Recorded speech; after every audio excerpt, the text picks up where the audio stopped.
We are ninth inning, bottom of the ninth, bases are loaded, but I got all the money on he's going to hit it out of the park, no doubt about it. So really an honor to have General Xavier Brunson join us for the final keynote, and such a critical command.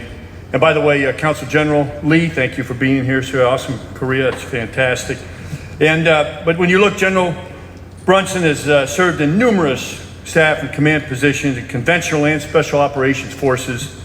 His operational assignments include services in Operation Iraqi Freedom, Enduring Freedom, Freedom Sentinel, and Inherent Resolve. He was commissioned as an infantry officer upon graduation from Hampton University with a BA in political science, and also earned a master's in both human resources development from Webster University and in national security strategic studies from the U.S. Army War College. So as the commander, United Nations Command, Combined Forces Command, and United States Forces Korea, three hats, unbelievable. Please join me in welcoming our final keynote, General Xavier Brunson.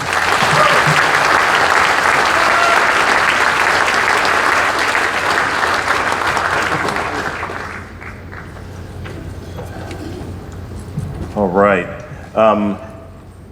I'm so ecstatic about being here today, largely because I can use the word penultimate. I'm the penultimate speaker because there's a panel that follows me being here today. Penultimate. You can look it up on the Google, you'll get that. Good morning, ladies and gentlemen, distinguished guests, fellow warfighters, military industry partners.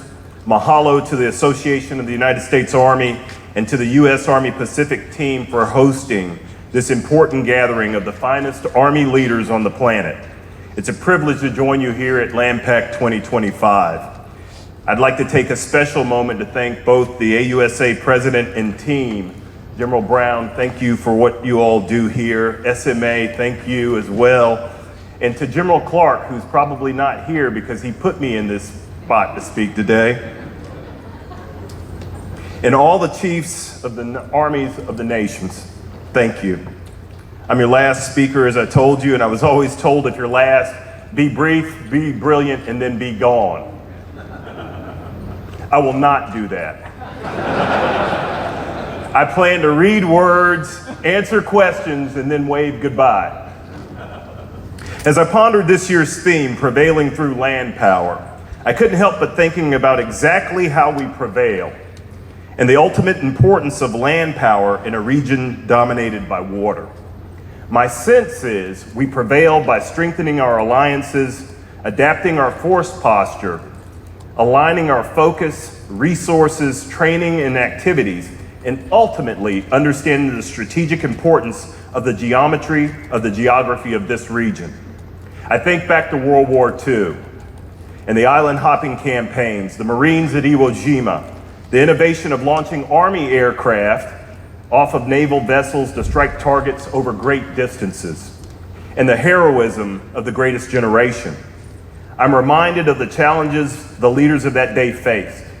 A formidable enemy, a lot of water with not a lot of vessels, the requirement to sustain forces with food, water, and materials, all being done a long, long way from home. A two-front war, a global war, stressing limited resources, resolve, and the will of the United States and her allies. A war that cost millions of lives and billions of dollars. Land power and sea power were fractured as General MacArthur and Admiral Nimitz fought for their forces and their perspectives of victory.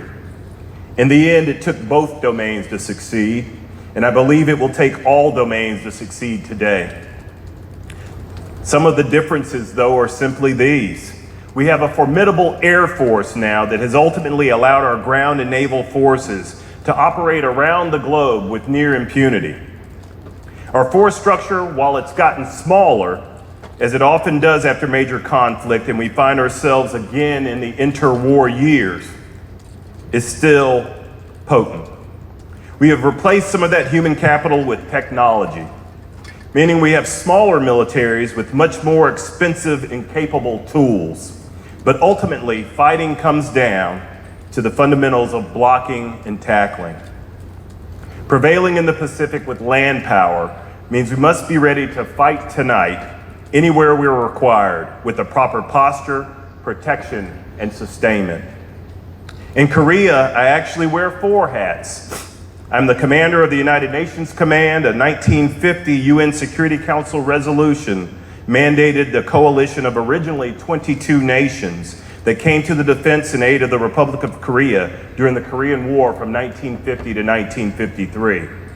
In 1953, the military demarcation line was drawn on essentially the 38th parallel, splitting Korea in half. The war, though, has never ended. It's in a state of armistice, or in more simple terms, it's an agreed upon ceasefire or a cessation of hostilities.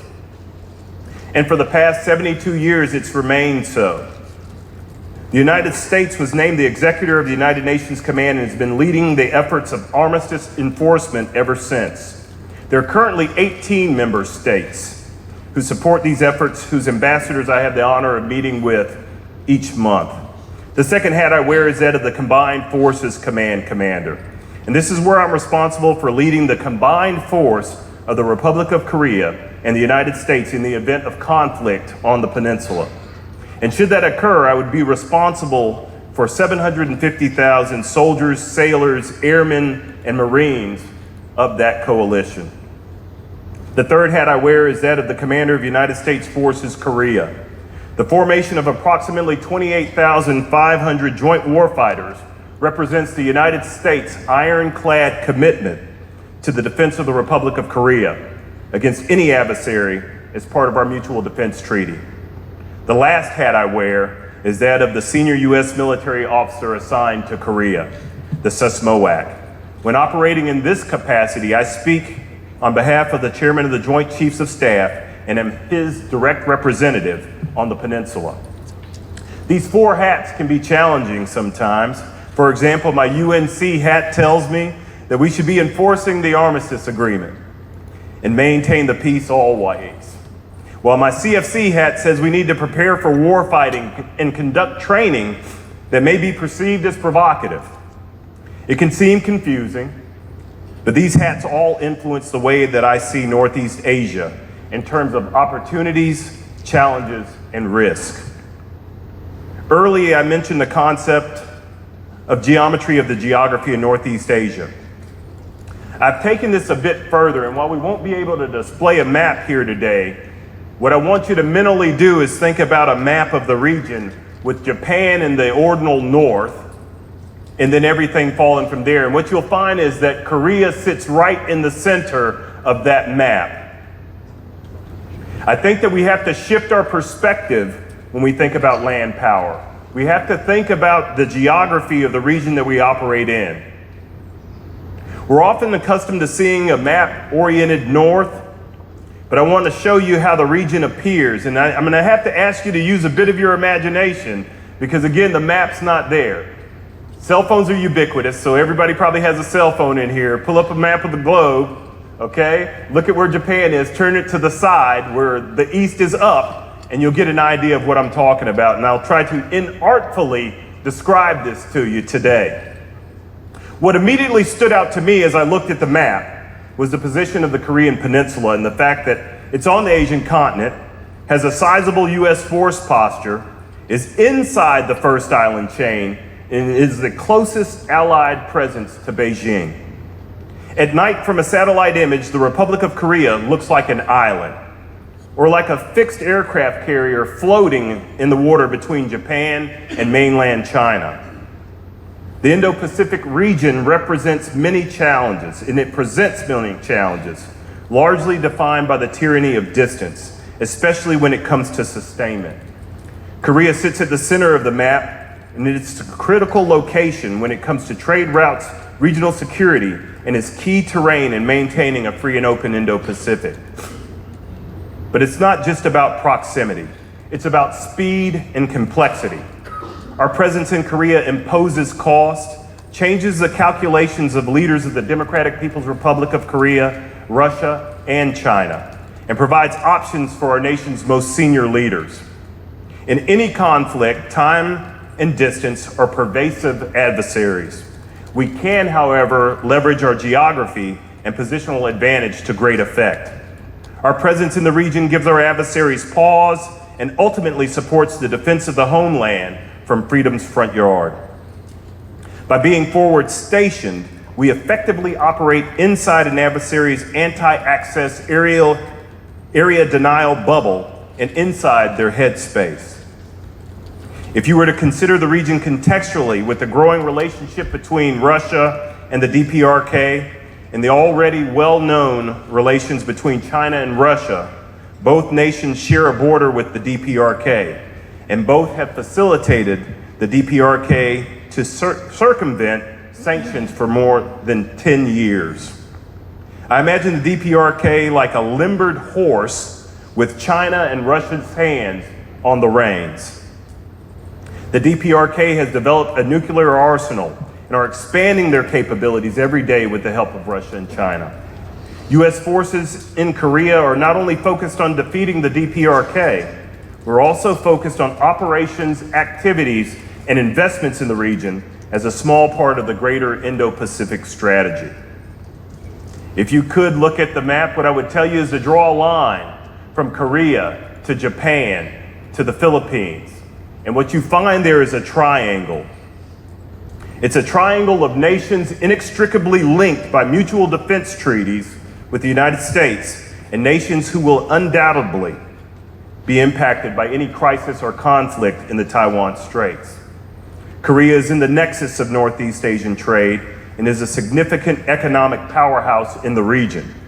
In business, you may have heard that it's all about location, location, location. For hundreds of years, regional neighbors have fought over the Korean Peninsula because of the strategic value of the location. When it comes to Korea, land power remains a decisive part of our arsenal of capabilities. It alone can secure, hold, and defend terrain. And wars are at their very core human endeavors, and land is where the people are. It's where homes, families, livelihoods, and futures reside. No amount of air or maritime superiority can change this fundamental reality. You can control the skies, you can control the seas, but ultimately you must control the ground to win and to achieve any lasting security. Land power is the connective tissue of the joint force. Key assets such as offensive and defensive missile batteries, the terrain that supports airfields, command posts, and medical nodes require a ground force. Our forces build the operating environments that air and maritime forces depend on. Engineers build and repair, air defenders shield, logistics units sustain, and maneuver forces secure. Ultimately, a strong land presence allows us to maintain consistent contact with partners, set the pace of events in the region, and impose real cost on any potential adversary. And it does so in a way that no other environment can truly replicate. It's done face to face. A visible, credible land presence speaks volumes far louder than any formal declaration. And remember, geography isn't just a passive backdrop to our strategic thinking. It is part of our strategy. Understanding and leveraging the land domain is absolutely crucial to success in the Indo-Pacific. When I consider land power, I think of the terms before mentioned, the three kings of posture, protection, and sustainment.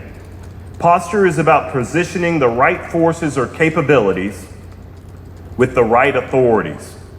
In Korea, this means a combined fight-tonight force capable of immediate response, enabled by rotational deployments and joint training. If I were king for a day, I would put a U.S. maneuver force back on the peninsula. I'm not the king, but if I were. Because there's no better terrain in the region for training. Posture also communicates. Forward presence is more than a tripwire. It's a signaling instrument. The ability to scale presence, conduct operational maneuver, and surge capabilities sends powerful messages to both allies and adversaries of our commitment and our will. In Korea, we demonstrate this through the strategic employment of national capabilities. Whether it's a bomber task force, a carrier strike group, an experiment, or even a combined joint all-domain operations live fire exercise, from the tactical to the strategic, Our resolve is always on display. Protection includes countering modern threats like drones, improving urban defenses, and updating engagement authorities to meet new challenges. Protection directly relates to securing our bases, ports, and sustainment nodes. It ensures capability is ready when needed and extends to all domains. Sustainment addresses the tyrannical distances in the Indo-Pacific. For us, we leverage Korea's infrastructure and pursue agile solutions like in-theater production, manufacturing, maintenance, repair, and overhaul activities, and support to the agile combat employment of our air forces. Maintaining permanent infrastructure such as air and sea ports for reception, staging, onward movement, and integration are critical to our future success. Recently, Hanwha Shipyard released the USS Cesar Chavez, and it looked better than new when it came out of port. Korea has immense capacity and capability on its shores. Equally important, and a subset of sustainment, is the criticality of having correct amounts, types, and support of prepositioned stocks. And those stocks have to be in places where they can be of greatest use around the globe. Posture, protection, and sustainment are the foundational principles of any credible deterrence.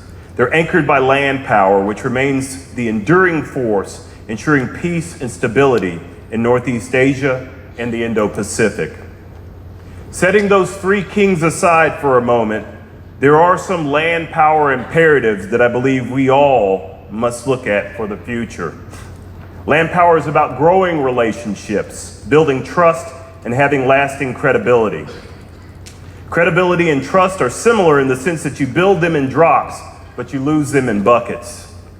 In the land domain especially, we must modernize and build coalition integration from the beginning, utilize and learn from AI-enabled systems, and incorporate hypersonic capabilities into our combined exercises like Freedom Shield. We need shared, secured, and common data formats that information can be used to maximize effects. We must have trusted data centers, shared intelligence, surveillance, reconnaissance, and targeting capabilities. And we must have integrated and redundant supply chains. Allies play a pivotal role in providing both legitimacy and access. While capabilities are valuable and vital, capacity is enhanced by the contributions of our friends, partners, and allies. As we deter our enemies, it's vitally important that we assure our allies, partners, and friends that when the military is called upon, we'll arrive with trained, ready, well-equipped, and capable forces. Prevailing through land power in the Indo-Pacific is about demonstrating those same forces, capable, joint, combined, and truly ready. Forces deeply grounded in the strength of our people, a deliberate and forward-leaning posture, and a thorough understanding of the specific places where we operate and how they contribute to the greater strategy of the region and the nations. Land power isn't only about holding terrain. In Korea, we say kachi kapshida, which says we go together. Land power is a tangible expression of our commitment. It assures we are together across cultures, services, and generations. Land power is the anchor that stabilizes the joint force, allowing us to project strength and impose cost on those who would threaten global security, freedom, and prosperity. Land power isn't merely a means of defense. It creates the space for effective diplomacy to flourish, demonstrating to our allies that we are invested and present. This consistent, visible commitment is priceless. We cannot take it for granted. The shifting sands of our contemporary environment present new challenges and demand constant vigilance. Deterrence is not a one-time achievement to be checked off of a list. It's a continuous daily task requiring sustained effort and unwavering commitment if we are indeed to prevail. It's the reason our dedicated service members train unceasingly, why our partners willingly exercise and train alongside us, and why positional advantage and a deep understanding of geography remain fundamentally important. The threats we face are evolving, and so must our approach. We must continually adapt, innovate, and strengthen our land power capabilities to maintain our competitive advantages, ensuring the continued security of our interests and those of our allies. And I'll leave you with this last thought. Deterrence doesn't rest, and neither can we. Complacency is one of our greatest enemies. We must remain steadfast in our commitment, proactive in our preparation, and resolute in the defense of the values we all hold dear. The security of the Indo-Pacific and of the world depends on it. In the Indo-Pacific, we can and will prevail through land power. Kachi kapshida.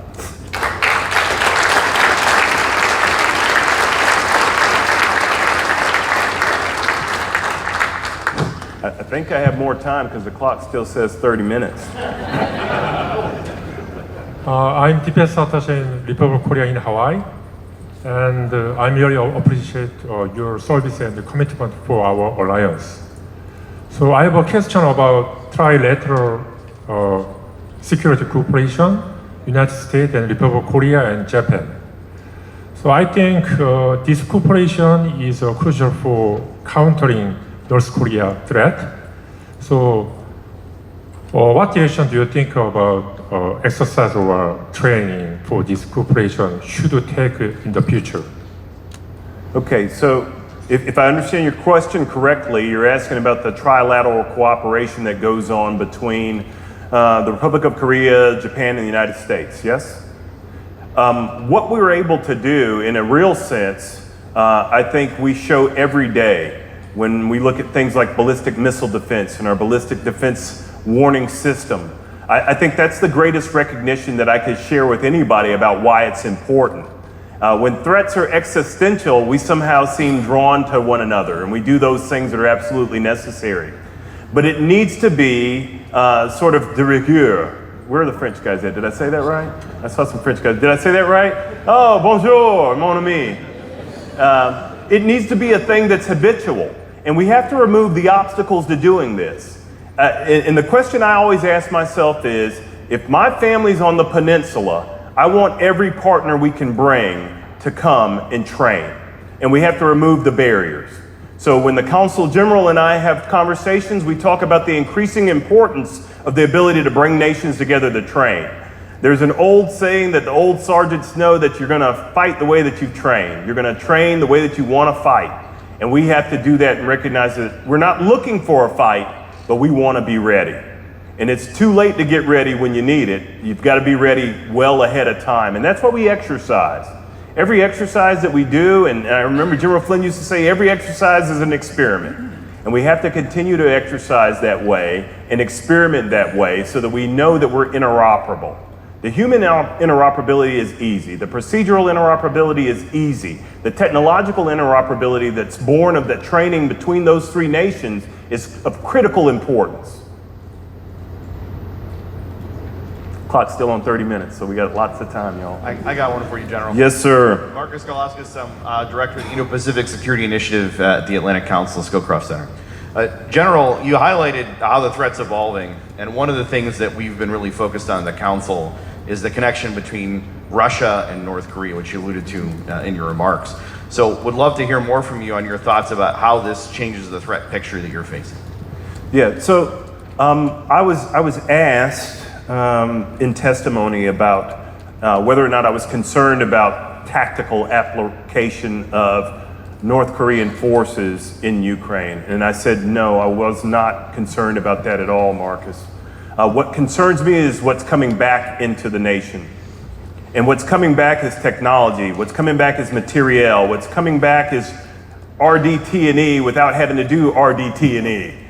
And so they're advancing some of their programs in ways that we would not expect them to have been able to do. So what they've done is they've managed to, for the cost of about 10 to 12,000, depending on which estimates you look at, 10 to 12,000 soldiers, they've been able to advance a great many of their programs, all of which put us all at risk. When I look at, say, my UN command hat, 17 of 18 nations within UN command are targetable right now, today, through conventional means. What I'm concerned about is Are the North Koreans going to learn how to mate those nuclear weapons that they have with the air vehicles they have currently? And what does that mean to the whole world? You could focus on the tactical things, men who are basically fighting the way people did on the Maginot Line in Kursk, right? They're fighting in trenches and they're using, the new tank is the drone, as they're using drones to get from trench to trench line, I think. We could focus on that, or we could focus on what they're really getting. And when we look at the material that's coming back in, that's what's dangerous. That's what we have to try to figure out how we're going to mitigate, how we're going to ameliorate the fact that they're making leap aheads that would have taken them years to have done otherwise. Yes, sir. Sir, Celia Powell from DODIG. You mentioned families on the peninsula. So if you could just talk to us about the importance of NEO being prepared in the event of civil unrest, natural disaster, and or conflict. Thank you so much. Yes, ma'am. I will tell you that I was at Joint Base Lewis McChord for 5 years, right? You could not pull me out of the house I live in right now. It is way better than the house that I lived in that was built in 1933. And while we can provide a great standard of living for our families, families also have to be prepared. They have to be prepared. They should be able to go to school. There are 4 different schools on my base at Camp Humphreys. Each of those children that go to those schools should be able to go to school every day with no concerns because 8th Army is there and 8th Army is preparing to care for them. The service members should go to work every day knowing that there is a plan, but it's got to be exercised. It's got to be exercised. And most recently, Rob Bolmer, who's the Sergeant Major of 8th Army, was part of a big exercise we did just for the express purpose of making sure that's squared away. In one sense, we can look at things. So like in UN Command now, many nations that are there in the UN Command, we just made it possible for UN member states to send their kids to our schools. Here's what nobody thought about though. If your child, from the Netherlands for example, is on base at school and you live because you work maybe at the embassy or somewhere else, what's the plan to get you all out? There's some 200,000 Chinese in Korea. China's going to try to evacuate them, right?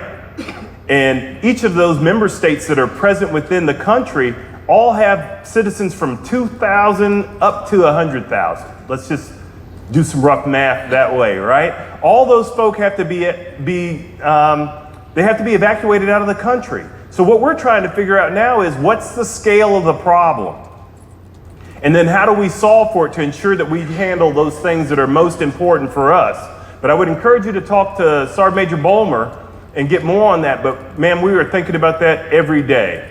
And we even exercise it twice a year, just in the exercise that we're doing for defending the Republic of Korea. We exercise that NEO component because it's important. And I think if anybody is just a casual student of history, one of the challenges in Afghanistan, the withdrawal from Afghanistan, was not understanding the scope and scale of the problem.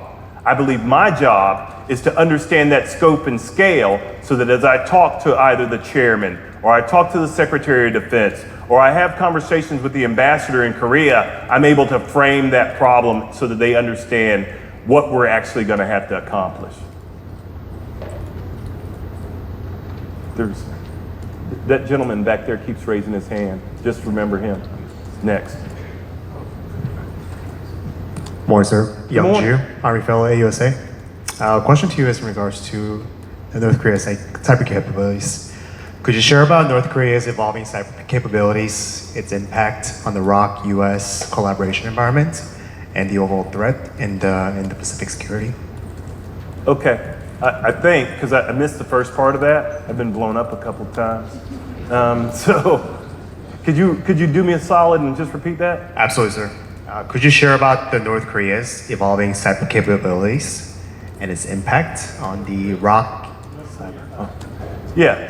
So I think it's not just an impact on the Republic of Korea. I think it's an impact across the globe. North Korea just pulled off the largest cyber theft in the history, $1.5 billion. But where I'm encouraged at is we can see where that money's going and how it's getting laundered. But I think all nations have to be concerned about this now. And when we look at our own networks, I don't worry about the cybercrime and all that. I probably should. All my passwords are like, initial 1, 2, 3, 4, 5, 6, 7, 8, 9. But I think what we have to be concerned about is our warfighting networks. So that's my chief concern is if you're able to steal somebody's money that should be locked away with multi-factor authentication and all those things, how much at risk are our operational networks? See, we assume much like ABO. We assume, access basing and overflight. We assume much in that regard, and I think we have to challenge our assumptions there. I also think we have to start challenging the assumptions that say our networks are secure. And if we don't do that, we do that at our own peril. So we have to start trying to understand the points of presence on our networks. How are we moving data across? How do we operate more clearly with those? And the person to talk to about this is Miss Barrett, who's here, of our cyber. But that's what I'm concerned about every day is how secure are the networks that I believe I'm going to operate off of. But we have to start red teaming ourselves before it gets bad. So while cybercrime's important, what I'm looking to do from an interagency perspective is to team with people from Treasury and others to figure out how we might apply things to protect ourselves in the Republic of Korea and bring those experts in. And that leads to another point. I'm freak hopping on you now. But we look for this whole of government solution when I think what we ought to do is be more artful in the application of interagency. We ought to go for the people that we need as opposed to trying to get everybody under one big tent.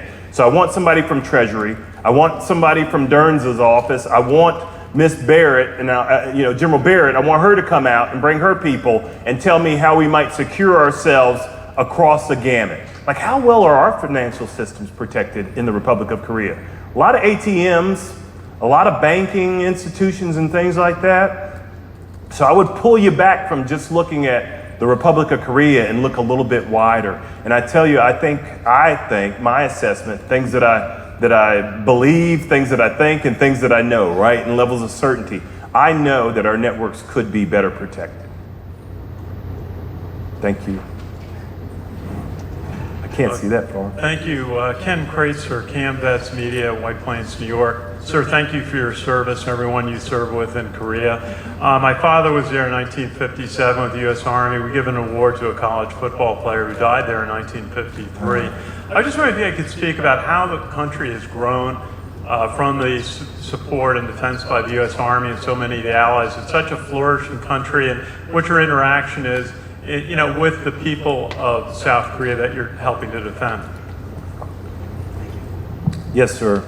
So I would tell you my relationships there are built upon ensuring that I understand my roles.